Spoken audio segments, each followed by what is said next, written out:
Patay ang manok pangisda matapos nga malumos ang gintuyo sini nga salumon ang nakakas nga elisis ang iya sakayan sa baybayon sakop sa barangay Atabayan Tigbawan, Iloilo.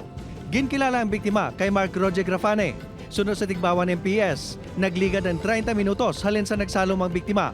Wala sa gihapon ini nakabutwa. Rason nga nangayos ang bulig ang iya kaupod sa MDRRMO kag mga katapos ang Philippine Coast Guard. Alas 5:50 na sa na-rescue si Grafane. Gindala pa ini sa ospital apang gindeklarar nga dead on arrival.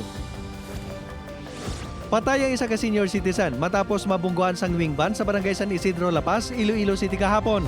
Sunod sa ICPO traffic investigator, halin sa distrito sang Lapos ang wing van nga ginamaneho ni alias Alex, kag ang biktima sakay sa bisikleta.